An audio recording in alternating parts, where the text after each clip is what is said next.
안녕하세요. 아이고 토론토 장내 아빠의 LJ입니다.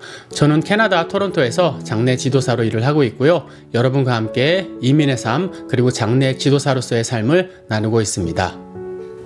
저번 시간에 사후 대처에 대해서 제가 말씀을 드렸는데요. 그것에 이어서 오늘은 실질적인 장내 준비에 대해서 말씀을 드리겠습니다. 적지 않으신 분들이 장래에 대해서 물어보실 때 요즘 장래는 얼마나 하나요? 물어보시거든요. 그런데 그것은 사실 저희한테 결혼할 때 얼마가 드나요? 하는 것과 똑같습니다.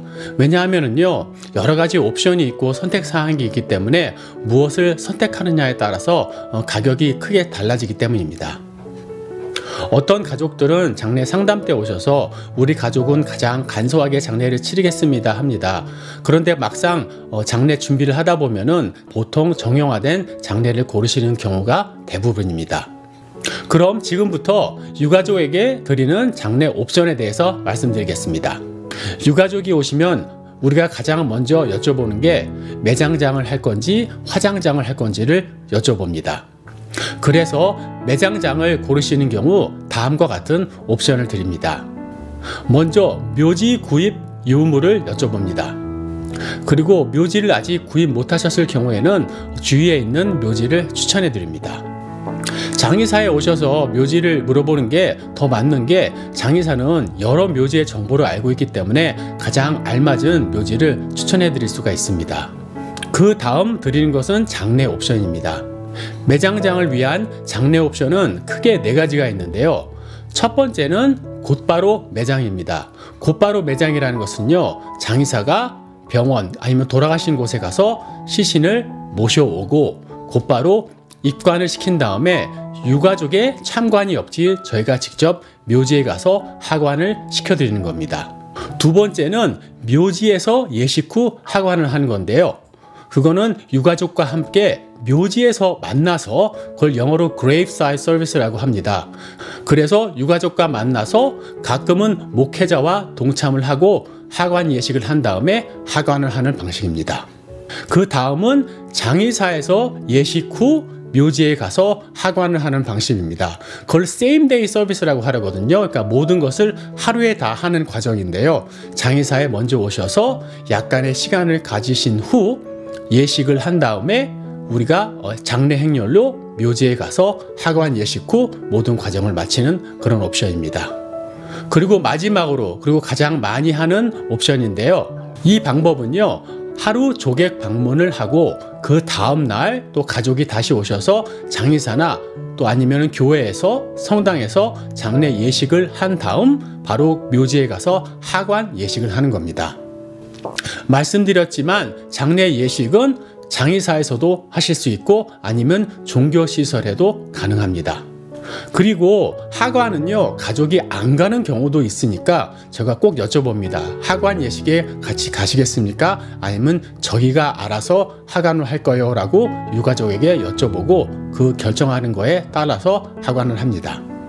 그리고 매장장의 경우엔 운구요원이 필요합니다.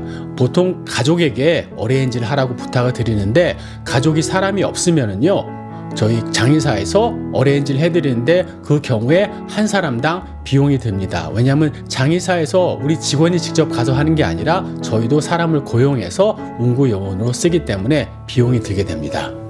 네, 이번엔 화장장에 대해서 말씀드리겠습니다. 사실 화장장 옵션은요, 매장장과 똑같은데요. 틀린 점이 있다면 예식 후 이제 화장을 하느냐 매장을 하냐가 되겠죠. 화장장도 매장장과 똑같이 가족에게 옵션을 드리는데요. 가족에게 직접 화장장에 가서 화장이 시작하는 것을 보실 건지 아니면은 그냥 장의사가 알아서 가서 화장을 시켜드릴 건지에 대한 옵션을 드립니다. 그리고 화장이 끝나고 나서 또 가족에게 3가지 옵션이 있는데요. 화장제를 매장하거나 화장제를 납골당에 안치하거나 마지막으로 화장제를 뿌리거나 하는 선택권이 있습니다. 네, 이것에 대해서는 제가 매장과 화장 차이점에 대해서 언급할 때 말씀을 드렸으니까 다시 언급을 하지는 않겠습니다. 네, 다시 한번 말씀드리지만 화장제를 이곳에서 뿌리는 것은요, 2009년부터는요 모두 합법적으로 변했습니다. 그러니까 이 나라 땅 퀸즐랜드에서 뿌리는 것은 전혀 상관이 없습니다. 그럼 지금까지 화장장에 대해서 말씀을 드렸습니다. 추가 정보를 드리자면은 보통 유가족이 오면은 저희가 영정사진이나 꽃을 구입을 권유를 하는데요. 유가족에게 직접 구입할 것을 가장 먼저 권유를 하고요. 그렇지만 유가족이 그럴 형편이 안 되면은 저희가 해드립니다. 보통 사람들이 장의사에서 물건을 사면 더 비싸다 생각을 하지만은요, 사실 그렇지 않은 경우가 대부분입니다. 두 가지의 경우가 있습니다.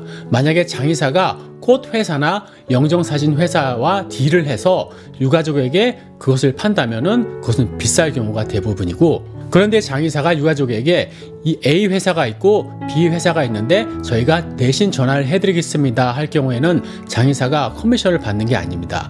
그럴 경우에는 장의사에서 사시는 게 다른 곳에서 사시는 것보다 쌀 경우가 많습니다.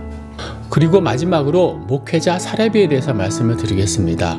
한국 사회는 목회자 사례비가 딱 정해져 있지 않습니다. 그렇기 때문에 유가족에게 직접 속한 교회에 여쭈어 보셔서 그쪽에서 말씀하신 금액을 내시는 게 어떨까요? 라고까지만 저희가 관여를 합니다. 그런데 한국 교회가 아닌 이 나라 현지 교회에서는 다 그것이 정해져 있습니다. 목회자 사례비는 어느 정도, 피아노 치시는 분은 어느 정도, 노래 하시는 분은 어느 정도가 다 정해져 있어요. 그게 유독 한국 사회만 정해져 있지 않습니다. 그럼 지금까지 실질적인 장례 준비에 대해서 말씀을 드렸습니다.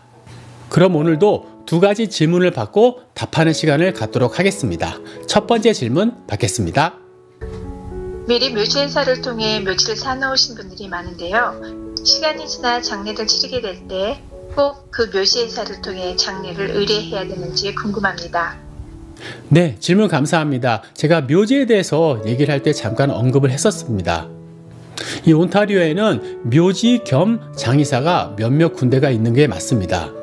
묘지에서는 묘를 사셨으면 장례도 저희랑 같이 하셔야지요 하는 경우가 대부분인데요. 물론 같은 비즈니스를 해야 되니까 맞는 경우를 하지만은 꼭 그렇게 해야 되는 것은 아닙니다. 온타리오에서는 어느 묘지를 가시든지 유가족이 원하시는 장의사를 통해 매장장을 치를 수가 있습니다. 그런데 묘지 측에서는 당연히 우리를 써야만 하는 것 같이 얘기를 하는 게 당연해요. 왜냐하면 그 사람들이 그만큼 비즈니스를 더 구해와야 되기 때문이죠. 그럼 다음 질문 받겠습니다. 돌아가신 분이 장례를 치를 수 없는 형편이라면 그 시신은 어떻게 처리하는지 궁금하다고 문의하셨습니다. 네, 질문 감사합니다. 사실 온타리오에는 그분이 시민권자이거나 영주권자이면은요, 돈이 없어서 장례를 치르지 못하는 경우는 없다고 해도 과언이 아닙니다. 왜냐하면 이곳에서는요, Social Service Department, 토론토에도 있고 필 리전, 뉴욕 리전, 아니면 도람 리전에도 있는데요, 거기를 통해서 장례 지원을 받을 수가 있습니다. 그 장례 지원금을 받기 위해서는 여러 가지 사항이 있는데요. 첫 번째가 돌아가신 분이 재산이 없어야 되고, 또 리퀴드 아셋, 현금이 3,000불 이상 없어야 되고, 또 생명보험이 없어야 됩니다. 그 정도의 조건을 충족하면은 정부에서 장례 지원금을 내주는데요. 딱 100% 다 가족이 원하시는 대로 내주는 건 아니고 가족이 필요한 가장 최소한 것을 온타리오 정부에서 내주고 있습니다.